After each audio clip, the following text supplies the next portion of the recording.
She brings wealth and health to her audience by tackling hot topics around substance use disorder, mental health and wellness. Her mission, vision, and goal are to help you heal from your past trauma, inspire you to transform your body, mind, and soul so you can live your best life. Your board-certified psychiatric mental health doctor, nurse practitioner, TraumaCare Maestro, and media analyst, your life ambassador, best-selling author, TEDx Talk speaker, CEO of Pool of Bethesda Psychiatric Health in Arizona. Let's all welcome Dr. Princess Fumi Hancock. Hello, welcome to our Wellness Saturdays. I am Dr. Denise Joseph, and I'm so happy to be a part of this event on behalf of Black women leaders in nursing. I'm currently hailing from Seattle, Washington, which is my temporary, or could be my permanently new home.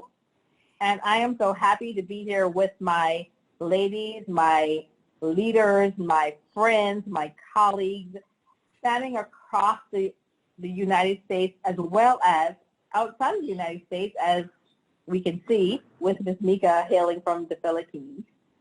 I am so happy to have Dr. Princess Fumi Hancock join us today for our Wellness Saturday. And I'm going to hand it over to our founder.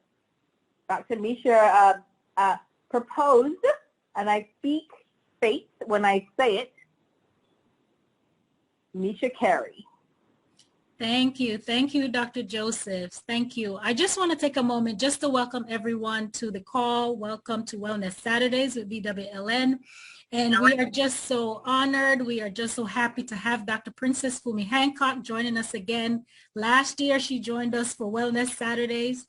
And then she joined us for an inspirational talk in July last year, and it was amazing. So we welcome her back. Dr. Princess Fumi Hancock, take it over. Thank you so much for having me back. It's always great to see your ladies doing your thing. So thank you so much. Mika, thank you for joining from the Philippines. Ever so often when I'm called to speak on any topic, and by the way, thank you for just giving me the freedom to just speak whatever it is that I feel led to talk about today. I tend to kind of be quiet a little bit a night before, just to kind of listen and just listen to what the Spirit would have me talk about, regardless of what your faith is. I do believe that we're each led to this practice. Nursing is a practice, is a lifelong practice. Not necessarily, we're not often paid what we're worth. And that's why I believe that it's a lifelong practice. It's something that you have to be called to. And so when we talk about wellness, we're talking about our well-being, and it can come from physical to emotional to spiritual. And last night I thought about this topic, that I am not a bedpan peddler. Now, there is a story, and those of you who know me, that I'm a storyteller, so I love to tell stories. And there's a story about that. And this happened about, I think it was beginning of this year. And somebody reached out to me and said, well, would you be interested in doing a TED Talk for nurses? So I said, okay, that's interesting, because I'd already done TED Talk before in Saudi Arabia. So I said, well, what in the world am I going to talk about now? Because now we're talking about nurses. So I said, well, what do I want to talk about? And then I really had to sit down and think about this. And that topic just came to me. I'm not a bed paddler. And I said, wow, okay. So how do we relate this? For nurses who are watching this, they can instantly relate to this, that, okay, bedside nurse, okay. But when I shared it with somebody else who was not in the nursing, she reached out to me and she said, well, oh my goodness, I could literally see my own practice. She was a social scientist in this. Why am I saying that? I'm saying that to say that regardless of what your background is today, I want you to look at that concept of a nurse saying to you, I'm not a bedside, peddler, which means that if you're a social worker, you're not whatever, fill in the gap. Whatever you are, you're not a pen peddler. In other words, you're not anybody's servant. Of course, you work in servitude in every place that you find yourself. You're there to serve, but you're not necessarily somebody's rug to step on. And so that is where that came from. It came from me literally sitting down in the midst of this pandemic and just watching some of our news platform and watching different aspects of professions out there. Those who are professors, those who are, just different aspects being invited to the table to share their own perspective on what this pandemic means to the people that they serve. And what I observed was I wasn't seeing nurses. And so I'm sitting there saying, wait a minute now. We got some stories too. We got things to share. Nurses are scientists. We are researchers. We do a lot. We are innovators. We are entrepreneurs. We are a whole lot of stuff. But I'm not seeing nurses being called on to do anything there. Well, a few times when I see nurses, it's always maybe telling stories about somebody that they sat next to their bed and that person passed or something. But it was almost like nurses were glued to the bedside. And it was difficult, or it is still difficult for a lot of the media to actually see nurses outside of bedside. And so I began my journey this year, and I gave myself like a 6-month goal that I was going to hit as many social media and media outlets as best as I can as a nurse expert. Because when we look at the pandemic, we have lost a lot of nurses too. We have nurses and even advanced practice that are basically running clinics 100%, like I do in Arizona here. And yet there are a group of people who still think that nurses cannot do anything outside of them. And so I decided that this year was going to be my year of just hitting media. And some of you who are on my LinkedIn or Facebook, you'll see that I'm constantly doing one thing or the other, either radio or a TV, because I wanted to bring awareness that we nurses here, we are here and we matter, and that we are beside just being at the bedside, taking care of our patients, which we love to do, by the way. We also have a lot more to who we are.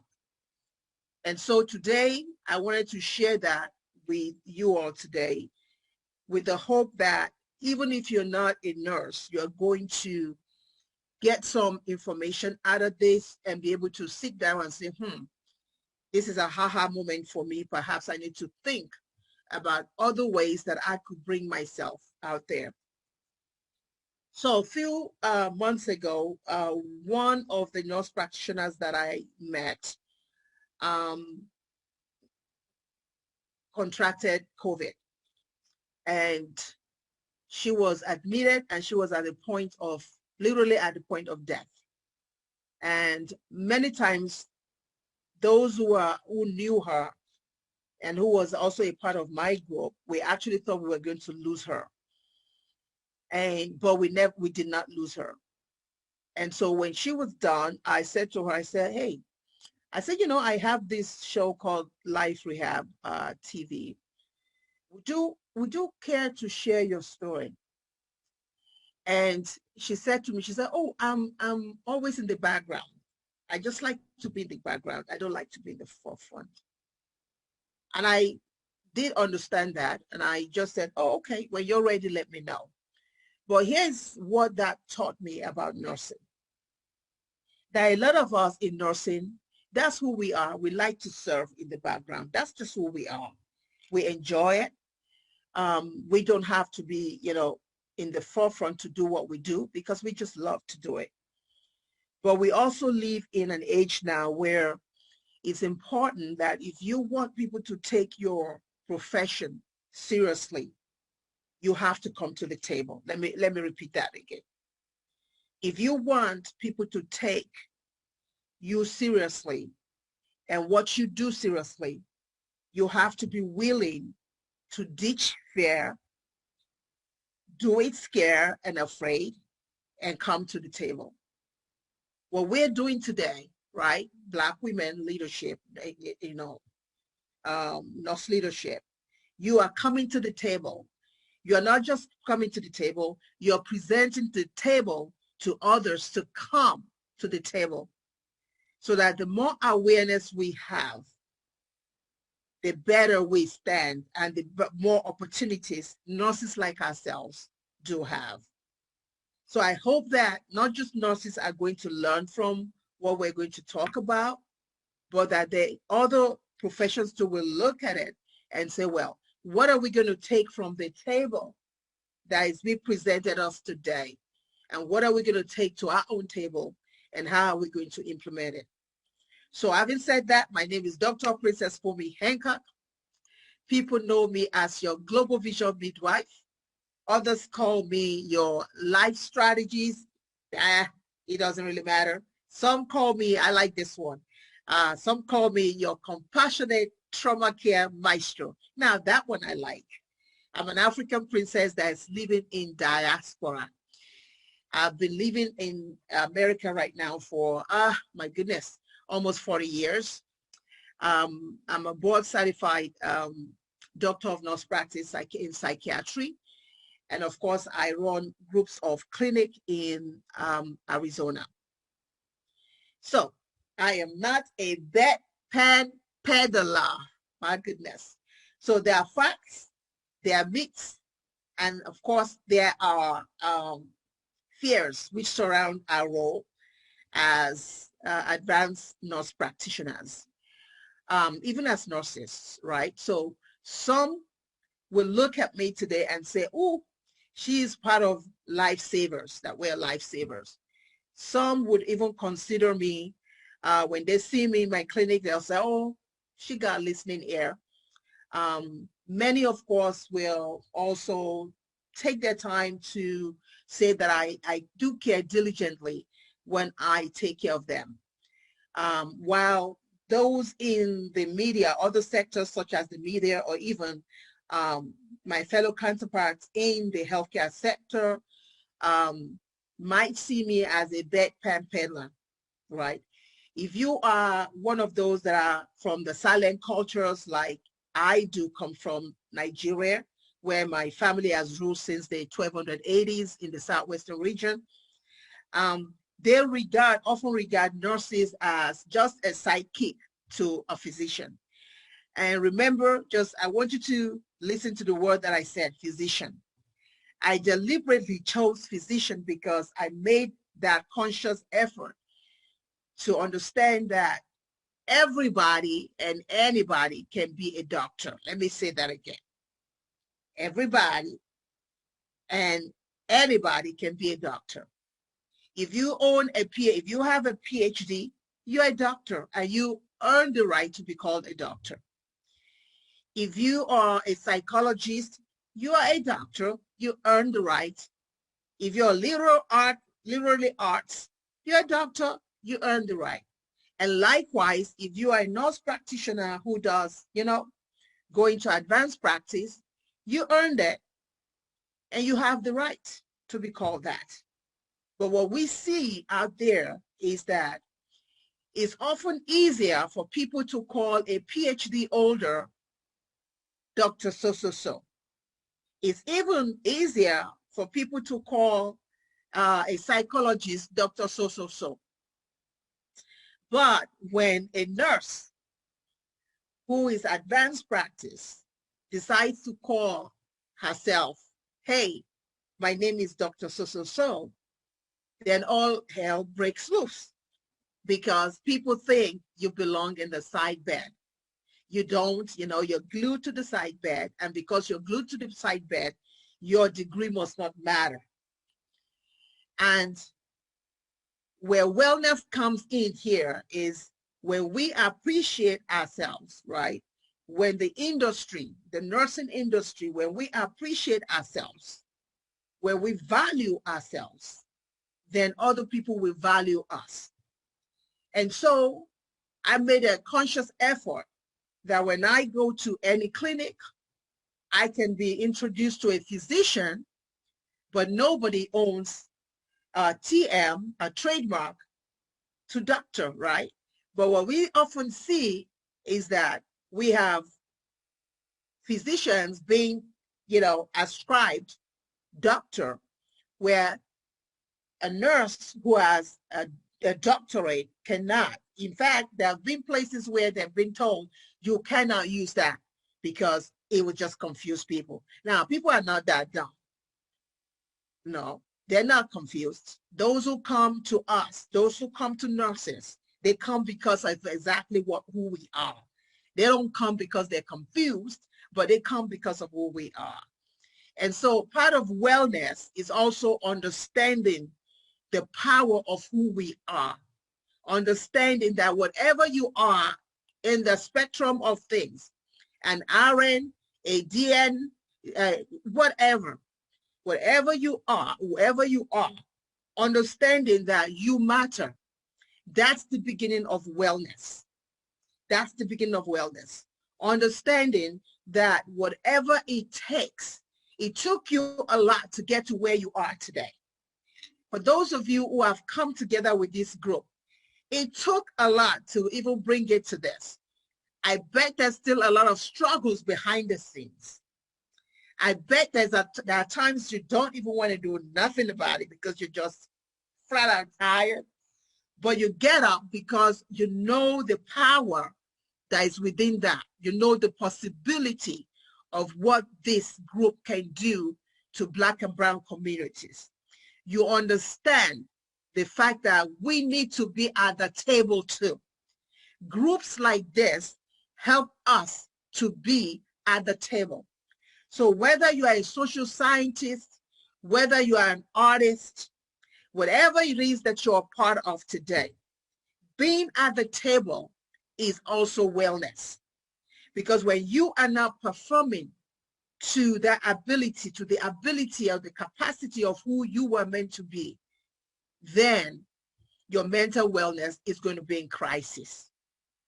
So it's important, number one, that we appreciate who we are, because if we do not appreciate who we are, then we cannot expect others to appreciate us. When you're not even loving on yourself, how can somebody love you, right? So it's important when we talk about mental wellness, we talk about who we are, we talk about what we believe in, we talk about our legacy. So my question to you today is, what is your legacy? What would you love your legacy to look like? Several years ago, my goodness, over 25 years ago, I was at the throne of, I'd lost everything, literally. I was very young. My marriage was extremely young then. I had 2 boys, 2 and 4. Had built up a, huge business, incredible business in the daycare industry. And I found myself losing everything. Just lost everything. And I just lost everything. I lost my mind in the process too. So when we talk about losing, I'm not talking about, that phrase people say, lose your mind. No, it's not a phrase. I literally lost my mind over everything. I was too young. I couldn't go back home to tell my family, who were royalty, that I had failed, particularly in a relationship that they had warned me from day one this is not going to end well. But how many of you know that when you're young, you know, you feel like you can change anything and change anybody? And so I ignored them literally. And so I found myself in America not wanting to go back home to tell them I had failed. And so I lost my home, I lost everything, and I found myself, yes, homeless, because I could not go back home. I just wasn't going to go back home. So I found myself with my 2 boys. And I find myself saying, okay, this is the end of the road for me. It's over. It's not, there's no way out of this now. It's over. The only way out that I saw was suicide. That was the only way out. And I found myself in New York City, Verrazano Bridge, in my car, trying to plunge down that bridge. Now, if you're not from New York, you need to go Google Verrazano Bridge. And I'm telling you right now, when you see that picture of Verrazano Bridge, you probably would jump 2, 3, 4 times and thank God on my behalf that I'm still alive today. And I found myself at that juncture where I either plunge or I turn back. But as I pushed that pedal, and the first image that I saw in front of me was the image of my children, my 2 boys. And I heard that question: is this the legacy? Is this the legacy that you want for your children? Is this the legacy? A legacy of suicide? Do you want your boys to grow up thinking that they were not enough for you to not kill yourself? And when I heard that, even though I didn't know what the next step was for me, I saw a film reel, because I love films. So I saw a film reel and I saw my boys crying. I pulled back, not knowing where I was going. And I said, there has to be a better way. There has to be a better way. And I turned around. And when I look at my life today,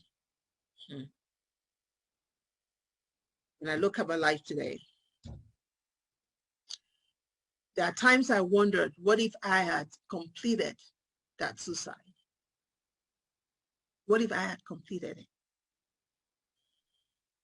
Where would my boys be, who, by the way, they're both over 30 years old now, doing their own thing? Where would my family be? And the things and the people that I've been able to touch since the last 30 years, what would have happened? What would have happened? And even though I didn't know what the next step was, I turned around and I went back home to go and face whatever it is that I needed to face. Many people will tell you that you don't qualify for a lot of things. When I came to this country, I didn't qualify because of my accent. Check. Then I said, okay, got here. Well, then wait a minute now. You didn't qualify because you're a Black woman. Check. All right. Then they're like, oh, wait a minute. You don't qualify because you're a Black, African, accent, check, check, woman. Check, check, check, check. You don't qualify. Then I had the audacity to say I want to go to Hollywood. I mean, who does that? I had the audacity of me to say, I write social justice and I will make movies too. Then so they go and say, oh, wait a minute here. I think you're facing the wrong direction. Have you forgotten that you are a woman? You are a Black woman. You are a Black woman with some nappy hair. You are a Black woman with nappy hair. and an accent woman, then you're a woman. Do you know you're a woman? Do you get it? And then they say, oh, wait a minute now. Oh, you just turned 50? Oh, it's over. It now is over. It is just absolutely over. Anything you want to do now, you're just being ludicrous. I literally had a major. If I mentioned the media, you would know. You guys would know this media. They had the audacity to tell me, you know, that dream that you had. Do you think you can hand it over to your boys? We can do great work with your boys. And you can just come in and out of the reality show. Just come in and out like the mother. Come in and out. And that's exactly how they did it. And so they went and approached my boys, and they gave my boys this huge contract and tell my boys to sign it. And they looked at me and said, Mama, we're not signing anything. Even I wanted them to sign it and just say, forget me. And they said, Mama, you're the media person. We are the ones who are supposed to come in and out, not the other way around. I said, because you were called to this. We're not. We're just going to have fun doing it, but we're not called to it. But this is who you are. This is what you're called. So they either take you or not. If they don't take you, then they don't have us. So you have a situation where people think it's over for you. Or perhaps you are even thinking it yourself too. That, you know what? I'm a certain age now, maybe I can't do this anymore, or I can't do that anymore. Here is my mental health wellness message to you today. You're only going to go as far as you can see. Let me say that again. You're only going to go as far, not as what they can see for you. No, but what you can see for yourself. What you can see for yourself. If you see further, you will get further. But if you allow what other people see of you be projected on you, then I'm afraid you will not go anywhere. So if there's something that you need to learn today, well, let's check this out. When I wanted to go to Hollywood, I wanted to go work in Hollywood. But guess what happened? Guess what happened? I didn't even get to work in Hollywood. I get to hire Hollywood. Now, that's some difference in that one there, right there. That little thing nugget that I threw out there, those who are in Hollywood will tell you the difference. I got to hire Hollywood to do movies. But when I wanted to go work. I was willing to knock down the doors, do all kind of stuff. And people kept throwing things at me. You will achieve what your eye level is. If your eye level is here, you can see, if I do this, I don't know what's up here. No. The only way I'm going to know is if I do this. If I move above that. When I wanted to write books, they told me, in fact, check this out. My very first degree in America here was in media arts, writing for the media arts. I came for masters. My father sent me for masters. That's what he thought. I came for a different purpose, but he sent me for masters. And I will never forget my very first class. My lecturer looked at me and said, my goodness, you are the worst writer I've ever met. Can you imagine a group of 25 people, master's level, and they tell you to stand up. And this is your first experience in America now. So they tell you to stand up in class, and you're thinking maybe they wanted to welcome you and cheer you. And your lecturer looks at you and said, if you are now paid for this semester, I'll tell you, just pack up and go. This is your writing is the worst I've ever read. Don't care to read it again. And I'm standing there in front of 25 people, grown people like myself, saying, okay, can this floor just split quick and let me drop right in it and don't come back again. And for 3 days, I will never forget it. For 3 days, I was at home. I didn't want to go back to that class. I did not want to go back because I just didn't know how to crawl back to that classroom.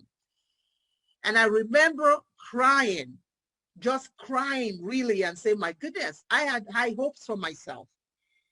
And if this man who is well known in the area of films or whatever is saying I suck, then I must really stink bad. And I remember the third day, I got up, I said, you know what? Well, that's his opinion.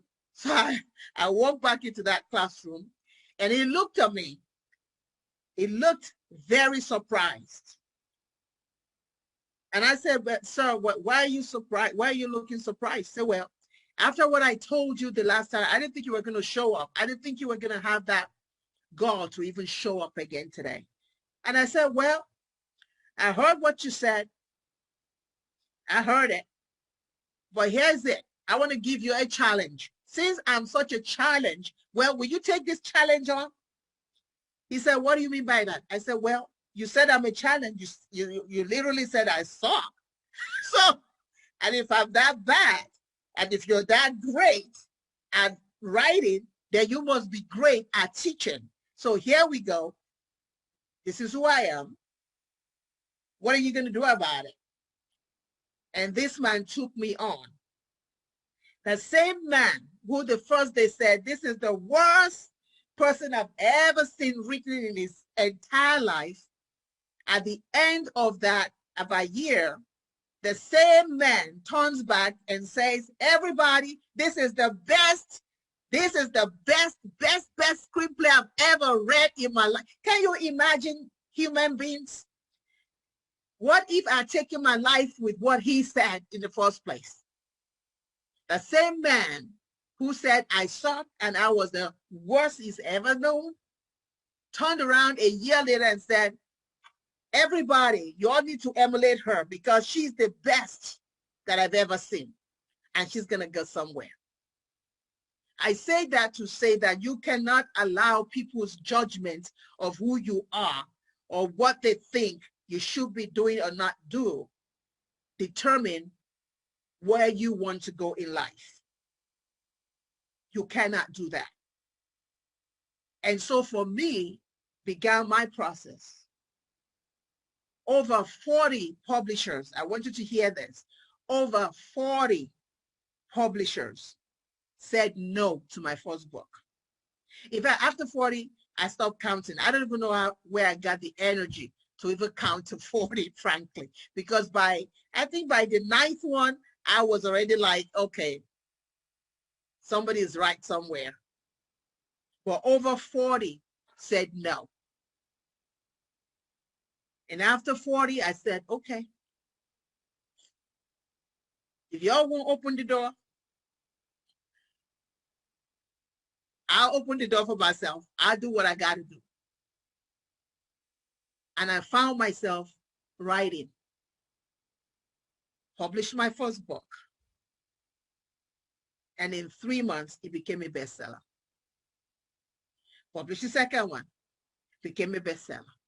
And it went on and on. And now I have literally a lot of them come and say, well, can we take this one off of your hands? Can we make movies out of this one? Can we do this? And I keep saying, no. Now I get to say no, because now I get to make more money, because if I hand it over to you, you're going to turn it around, get 80% of it, and I get 20. No, I don't want that. If you don't give up on yourself, life won't give up on you either. Because when you keep knocking and keep knocking and keep knocking, At the end of the day, you might end up knocking, you might have been knocking a miss, like going all over the place like this. But if you are tenacious and you just keep banging, that last punch might be that same punch that will open the door that you've been waiting on. You might have this idea that this is what I want to do. But when you start knocking, other ideas might come out of that knock that will literally push you into where you need to be. Our wellness includes our spiritual wellness, it includes our physical wellness, our mental wellness. In everything that we do, we have to appreciate who we are, appreciate that our gifting is different from others, appreciate that our gifting is meant not just for ourselves, but for others. Appreciate that your highs and your lows will all come together to make who you are strong. Understanding that you are always the hero in your own life story, and that you get to write it whichever way you want to write it. Now, you can either write it in victory or you can write it defeated. But ultimately, it's your choice how you write it. So when I say that I'm not a bedpan peddler, I'm literally just saying to people, and I'm telling people out there, and those who are in the social, strata, in social media platform that look. As a nurse, I'm an expert. As a nurse, I'm a researcher. As a nurse, I'm a writer. As a nurse, I'm an innovator. As a nurse, I'm an entrepreneur. As a nurse, I'm an excellent clinical critical thinker. As a nurse, I can focus and focus well, even taking care of my people when they need help. As a nurse, I go beyond, I do beyond what other people see on the outside. But I want to employ all of our nurses to get from behind the scenes. And it's time for us to push ahead and push ahead so that nursing can now be seen even in, because it's seen beyond the bedside stories that we tell, but that it can be seen as many of us becoming, being called to the table. I was really impressed when I saw a nurse, I think it's Cora Bush, who is one of the Congress women. And to see that is very inspiring. It's time for our nurses to come up from behind the scenes and let's showcase who we are. Thank you for having me. Oh, thank you so much. That was so enlightening, Dr. Princess Fumi Hancock. I just want to take some time to step back and say, I'm not a bedpan peddler either. And I think for those of us who practiced in the early 2000s and, the late 1990s and early 2000s, I kind of took a step back when you were talking, just your title. And I remember being referred to as a blank wiper. And if from my era, you could only understand what it was. But that did not defer me. It did not make me feel lesser. It made me feel more because patients were taken care of. And we as nurses, the doctors, if we can take a step back, the doctors relied on us, right? That's right. Yeah. And most of us who have worked with fellows all of our lives know that the fellows are like our family, and they rely on us. And our patients are our families because we are their advocates. And I really appreciate your honesty and tenacity in just explaining and just talking through the process, because it is so true. I think when I think back of one of the things that you have talked about, with nurses having so many different roles, and we still have so many different roles. We work the day shift, we work the night shift, we hustle on the nights, we do home care. We do anything that you ask us to do. We wash the bedpans. And truly, we do wash the bedpans. That's right. And we do everything for our patients. We're advocates. We come between the patient and the provider. We come between the patient and the, whatever that business may be within the hospitals. We protect our patients on every level. I took a step back when you were talking, and one of my sisters, her godmother, who was a nurse for many years in the 1980s, she was one of the first people that I've ever heard of getting a doctorate in nursing, or a very advanced degree in nursing. And regardless, during that time, I can't speak to it, I'm only talking to what I know, she submissed, and she actually committed suicide off of the Pansy Bridge in New York. And it's unclear of whatever happened, but regardless, I think sometimes nurses are faced with stress. We're faced with one of my mentors, Dr. Kimberly Hires, talk about the burnout phase. That's right. We need to take care of ourselves as we talk about wellness. We need to take a step back and say, how do we divide, what we do today, and how do we try to decompress during our work week or the end of our day, so that we know we're revived and refreshed to come back the next day. And there's a lot of unknown, and there is known and unknown documentation at the same time. But I think we still struggle to know when to start and when to stop. So I appreciate your sharing. I really related to a lot of the conversations that you and the points that you brought up. And I'm so happy to embrace and understand, in my new career in Seattle and with my nurses that I am engaging with, how do I teach them to separate the two? And how do I help them with saying, okay, it's okay to take care of you. It's okay to take a step back. Yes, your patients are ill, but guess what? If you're ill too, you can't take care of both of you. So I think it's allowed me to kind of absorb and to really sit back and say, okay, where do I go from here? And kind of gather the resources and maybe gather just information for myself as well as I move forward. Thank you so much. Thank you. It's a good one. That's a really good one. Yeah, that was great. Thank you. Thank you so much for sharing. What I loved about this discussion was just your transparency, just how transparent you were, because people need to see that, that it's not all roses, it's not all gold. The road ahead is not always going to be a smooth one, right? There's going to be difficult times in between, right. And that was very powerful when you shared that story. What was your why? What is it that you pulled for to stop you in that moment, right?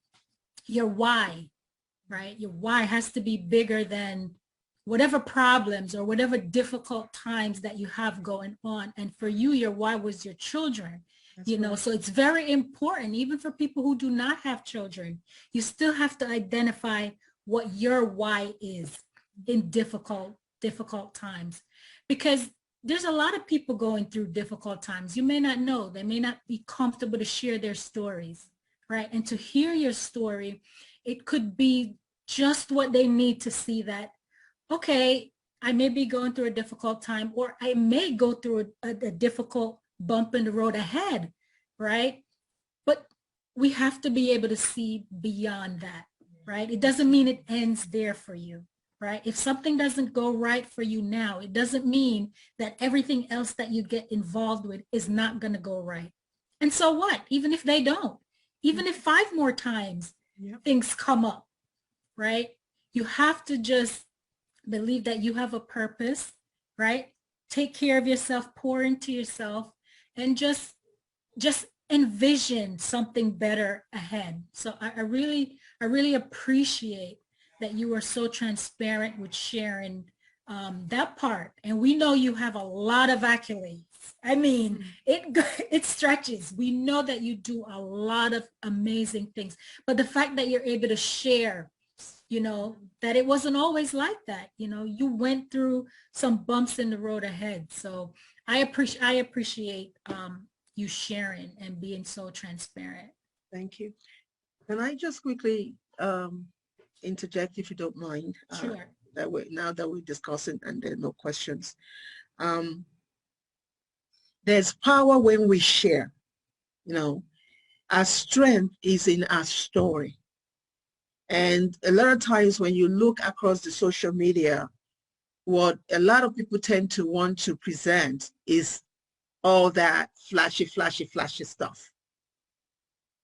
And half the time, 90% of it doesn't even exist. It doesn't. But for me,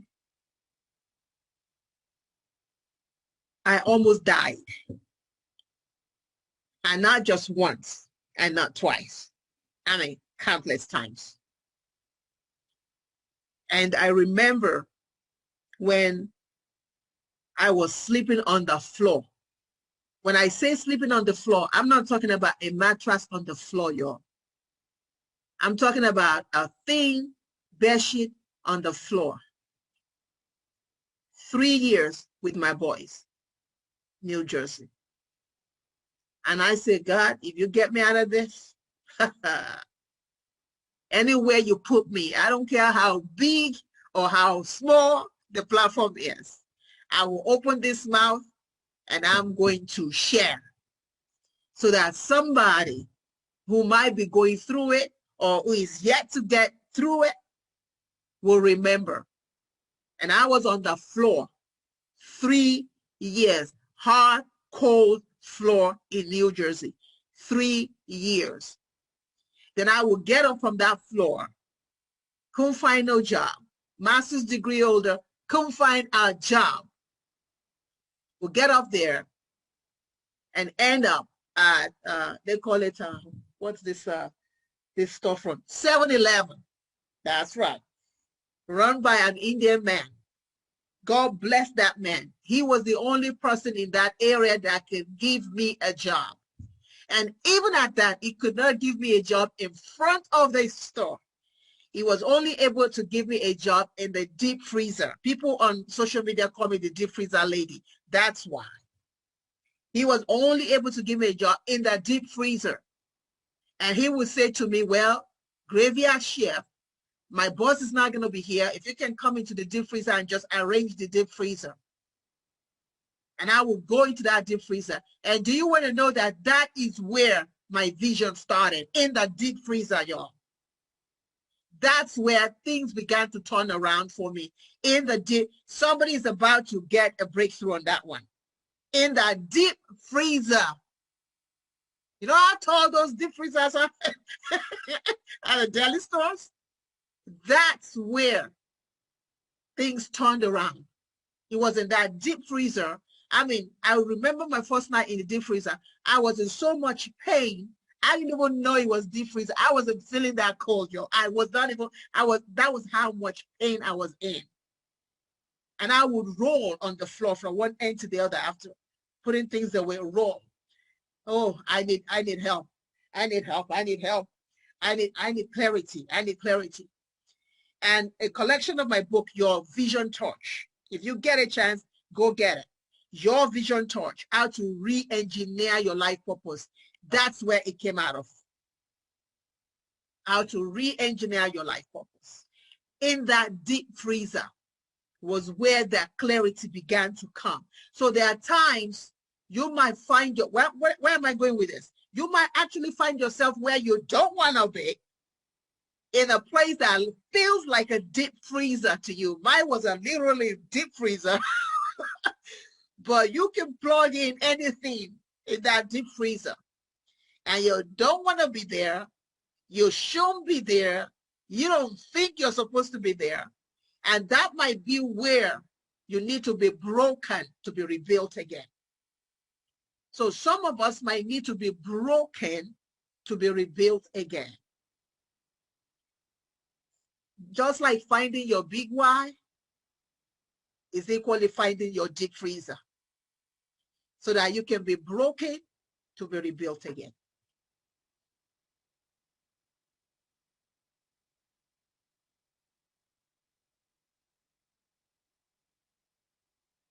And that's all I'm going to say about that.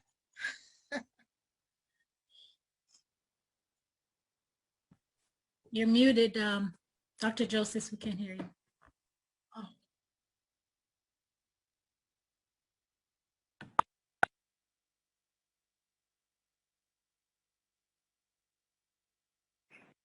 I little technical difficulties for a technical person. But I just wanted to say, if there's not any more questions, I really want to thank you so much.